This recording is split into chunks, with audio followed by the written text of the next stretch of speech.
This is the story of the Hobbit. You can read along with me in your book. You will know it is time to turn the page when you hear the chimes ring like this. Let's begin now. As everyone knows, hobbits are small, quiet folk who live small, quiet lives in snug underground homes. They never, ever visit the world outside, nor do they ever seek adventure. But this is the story of a special hobbit who did once have an adventure, and an exciting one it was. His name was Bilbo Baggins. One fine Wednesday morning, who should appear at Bilbo's door but 13 dwarves and Gandalf, the wandering wizard. Mr. Baggins, I have an adventure in mind for you. Bilbo blinked twice in astonishment. Surely you don't want me. I'm only a simple hobbit. Actually, it's my 13 friends who want you. They have need of a clever burglar, and I've told them you would be excellent for the job. This is Thorin, their leader. A richly dressed dwarf stepped forward and bowed. Let us go inside and refresh ourselves, and I will explain. Far to the east lies Lonely Mountain. Thorin began while Bilbo set out the goblets. Long ago, our people lived there in harmony, digging gold and jewels and making beautiful treasures. But the day came when Smaug, the fire-breathing dragon, drove us away and stole our home and treasures. He lives there still. Thorin turned to Bilbo. Gandalf says you are a fine burglar and will be useful in getting our treasure back from Smaug. When Bilbo heard this, he fainted away. Thorin frowned. A brave burglar you found us, wizard. Don't worry, Thorin. Mr. Baggins will prove himself very useful before your journey is over. Early the next morning, Gandalf, Bilbo, and the dwarves set out on the winding road to the east. Bilbo was grumbling. I really don't know why I'm here. I wish I were back in my hobbit hole beside my warm fire. Gandalf chuckled. Come, Bilbo. This will be a great adventure, one you'll not soon forget. After many days' travel, the adventurers began winding their way up into the mountains.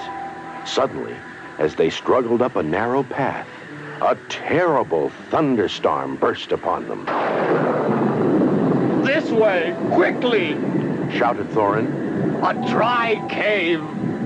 Wet and tired, they all crowded inside.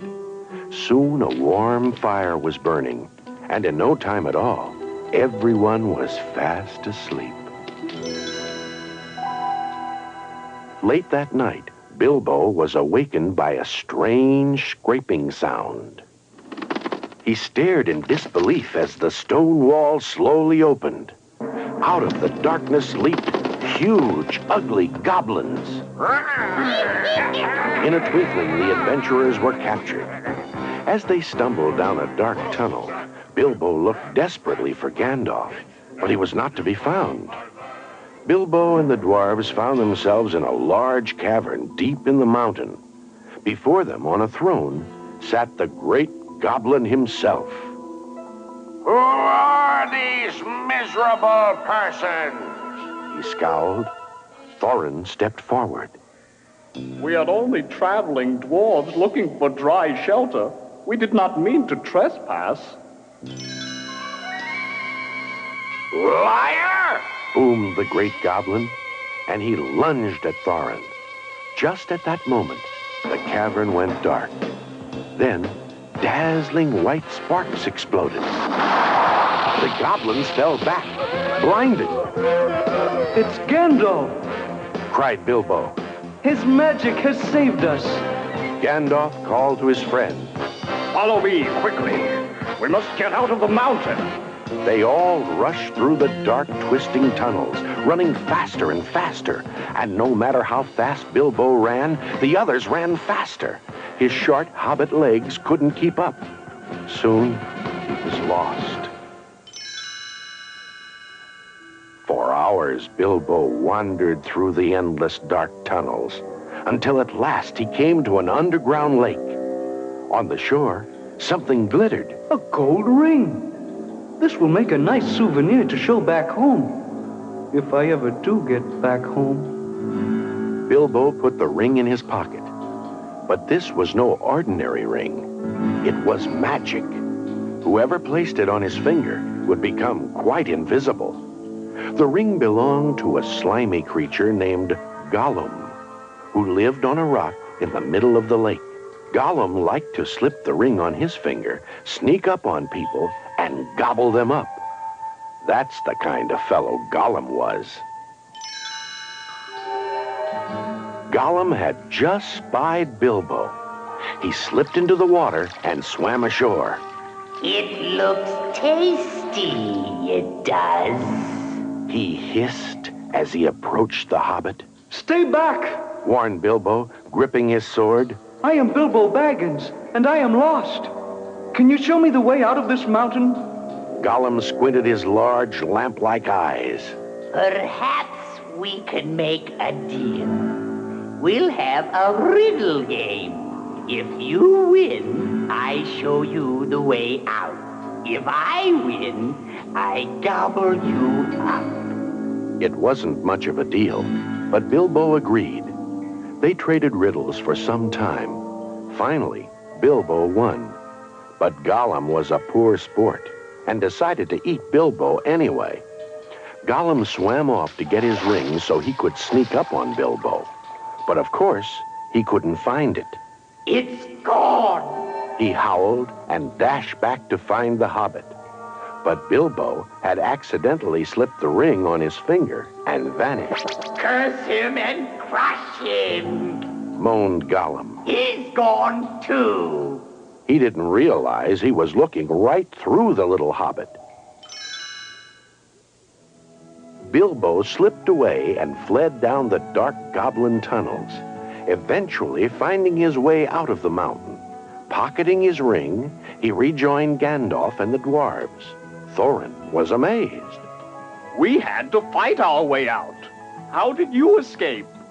Bilbo thought of his magic ring and smiled. We burglars are quite clever. We're invisible, you might say. A few days later, Gandalf made a shocking announcement. I must leave you now. I'm sending Mr. Baggins with you. That should be enough. The burglar?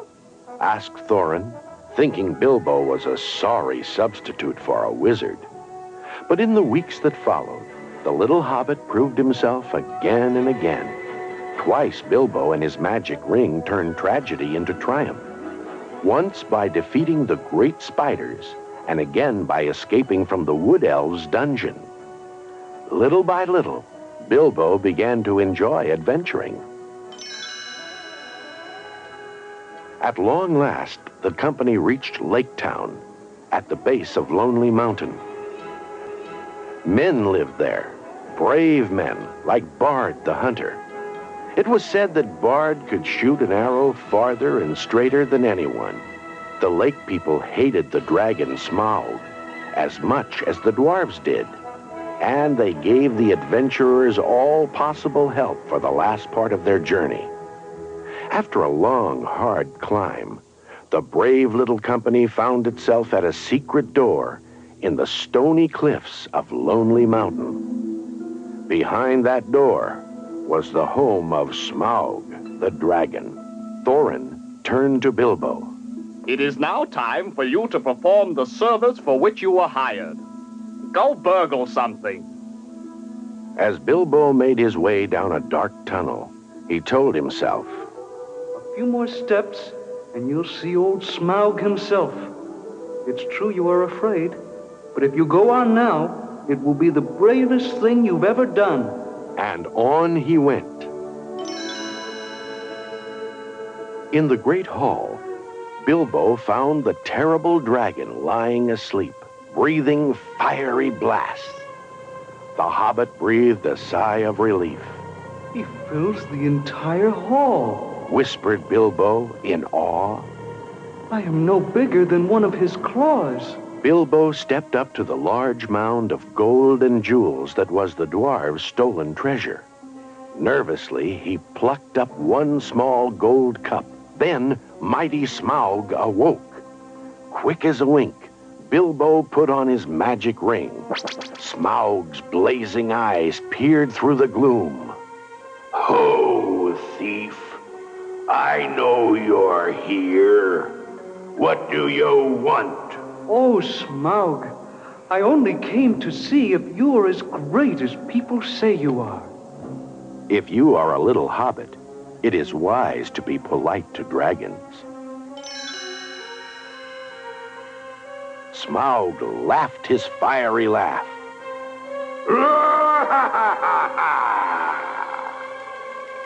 You must be one of those ignorant lake men. Well, as you can see, I am truly great. But I have heard the dragons are soft underneath. Then you've heard wrong, thief. Smaug reared up, revealing a chest covered with gold and jewels. No weapon can pierce this armor. Bilbo searched carefully, and there was what he sought. Just below the dragon's neck was a tiny, unprotected spot. Aha! He thought, and he backed into the tunnel, popped off his ring, and held up the gold cup. You're a sorry match for my burgling, Smaug. And he darted away. No one steals from me! Roared the dragon, and out of the mountain he flew in a rage. Bilbo sped down the mountain to warn the lake people. Spying a small bird, he cried out to it. Go and tell Bard the Hunter to look for the bare spot under Smaug's neck. Meanwhile, Smaug was flying over Lake Town, burning down buildings with his fiery breath. The lake men were helpless. But the small bird had delivered Bilbo's message. Bard the Hunter took careful aim and shot an arrow deep into the bare spot below Smaug's neck.